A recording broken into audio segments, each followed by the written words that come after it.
Assalamualaikum warahmatullahi wabarakatuh.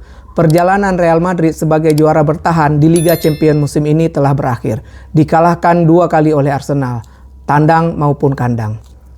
Ada yang menarik di laga Liga Champions, Arsenal melawan Real Madrid ini bagi saya dan saya rasa juga sangat menarik bagi pecinta sepak bola masa lalu. Arsenal menampilkan wajah baru yang sangat berbeda dengan trademark Arsenal di masa lalu. Dulu-dulunya Arsenal terkenal dengan permainan cepat, impresif, dan sangat agresif. Kali ini Arsenal bermain dengan sabar, seimbang, dan sangat kuat. Ini bukanlah Arsenal yang seperti saya kenang. Ini bukan Arsenal seperti yang dibangga-banggakan oleh Liga Inggris di masa lalu.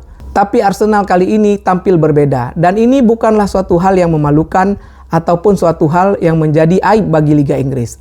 Arsenal tampil seperti tim-tim di Liga Italia. Saya serasa bernostalgia terhadap masa jaya Serie A ketika melihat bagaimana Arsenal bermain melawan Real Madrid 2 kali.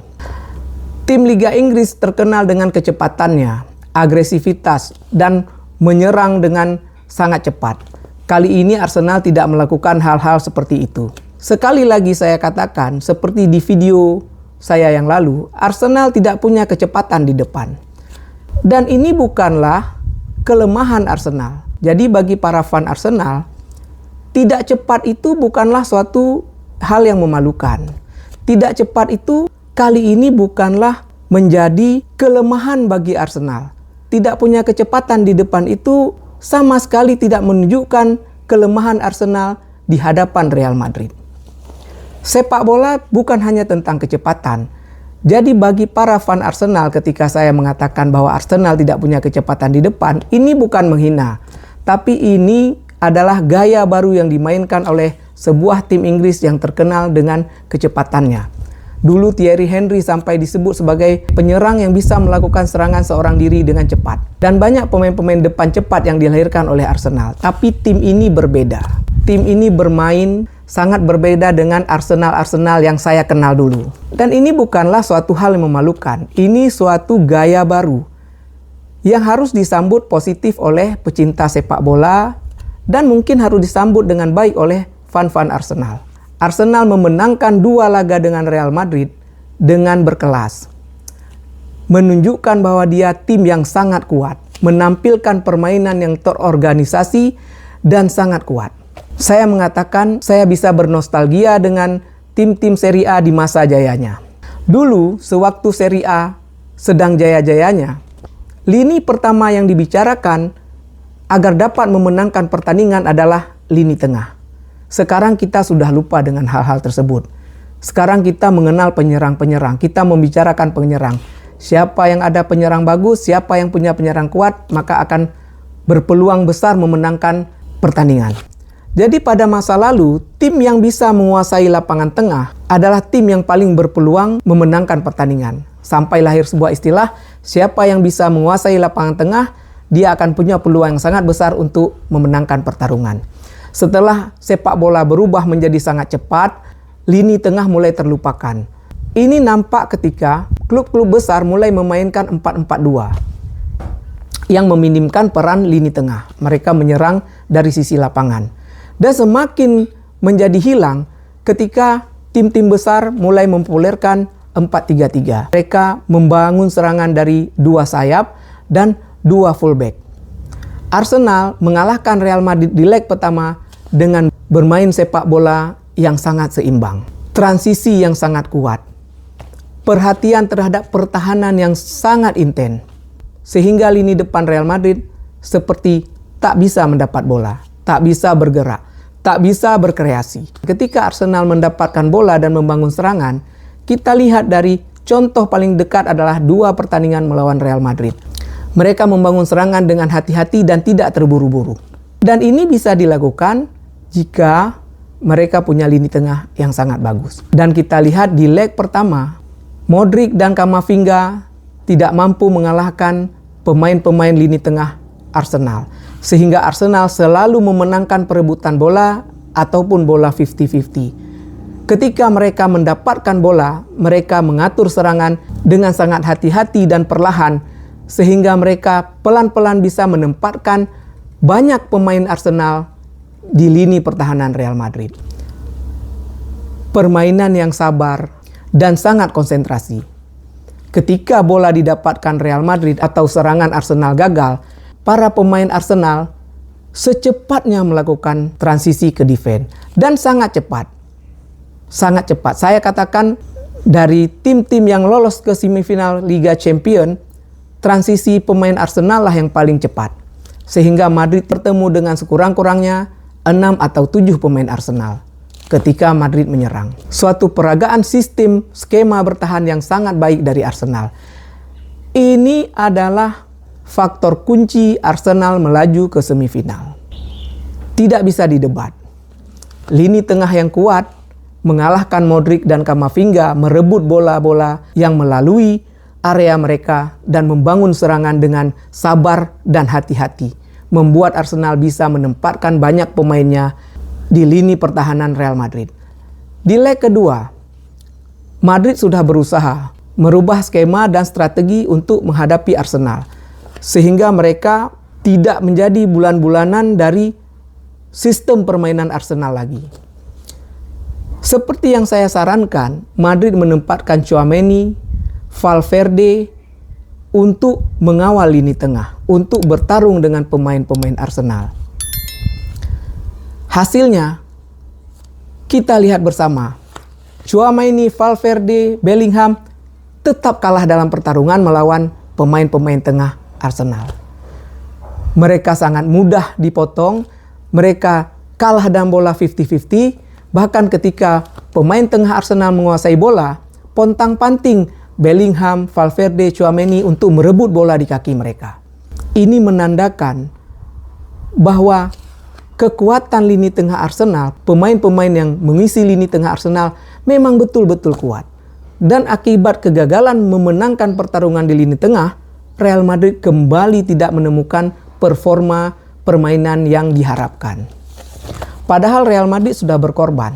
Real Madrid ketika melawan Arsenal tadi malam memangkas hubungan antara lini tengah dengan lini belakang. 5 pemain Real Madrid menyerang dan 5 pemain Real Madrid bertahan. Tidak ada bantuan dari lini tengah kecuali Tchouaméni untuk membantu lini pertahanan.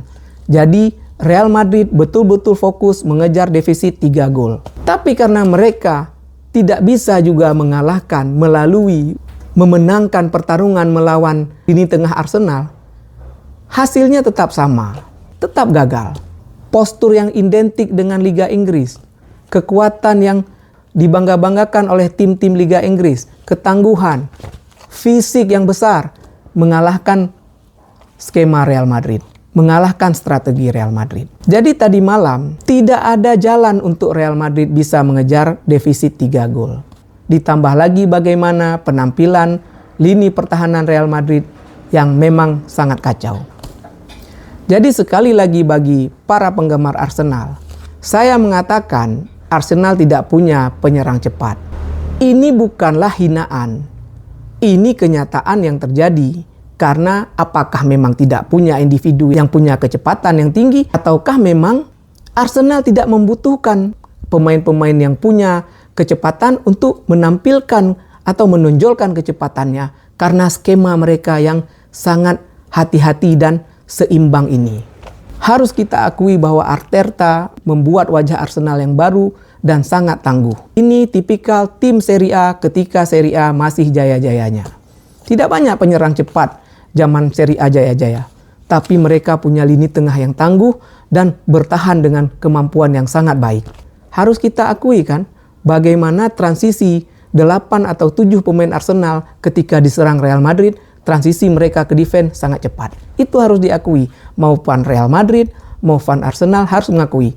Tangguh sekali pertahanan Arsenal.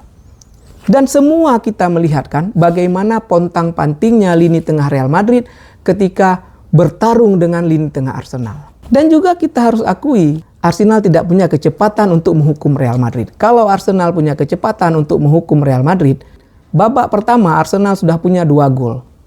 Gol Martinelli itu bukanlah adu kecepatan, tapi Fran Garcia sudah putus asa dan kehilangan semangat untuk mengejar pemain Arsenal ini. Secara keseluruhan permainan, lagi-lagi Arsenal mengalahkan Real Madrid. Seperti di leg pertama, baik secara gol, penguasaan pertandingan, ketenangan, Arsenal lebih unggul daripada Real Madrid. Satu lagi transformasi dari Arsenal yang sangat bagus bagi saya, Odegaard. Odegaard adalah pemain yang saya perhatikan ketika dia dibeli oleh Real Madrid. Jujur saya katakan, saya selalu menanti penampilan Odegaard. Odegaard yang bermain di Arsenal sekarang dengan Odegaard yang bermain di Real Madrid dulu sangat berbeda karakternya. Dulu Odegaard agresif dan bisa mengolah bola dengan sangat baik. Hari ini Odegaard memimpin lini tengah dengan tenang, berwibawa, dan sangat-sangat kuat. Dia terlihat tidak terburu-buru, dia terlihat menenangkan lini tengah Arsenal. Dia terlihat dapat mengontrol emosinya dengan baik. Dan dengan pengontrolan diri seperti ini, seorang kapten seperti Odegaard bisa menenangkan seluruh tim. Odegaard telah bertransformasi menjadi pemimpin yang sangat baik. Sekali lagi bagi fan Arsenal, tidak punya kecepatan di lini depan bukanlah hal memalukan dan bukanlah menjadi sebuah kelemahan bagi tim Arsenal yang sekarang ini. Anda harus menerima wajah baru Arsenal yang sangat kuat, yang sangat stabil, yang sangat bagus dalam transisi, yang tenang dan menenangkan. Banyak sekali fan-fan sepak bola masa lalu yang menginginkan timnya bermain seperti Arsenal sekarang ini. Dengan tim seperti ini, peluang Arsenal memenangkan Liga Champions sangatlah besar.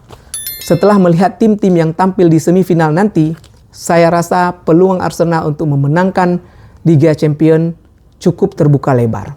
Jadi bukanlah hinaan ketika saya mengatakan bahwa Arsenal tidak punya kecepatan di depan.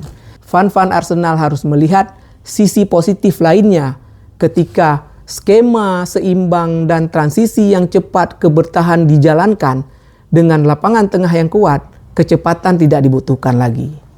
Dan Arsenal tetap bisa memenangkan pertandingan tanpa kecepatan yang seperti tim-tim Liga Inggris lainnya.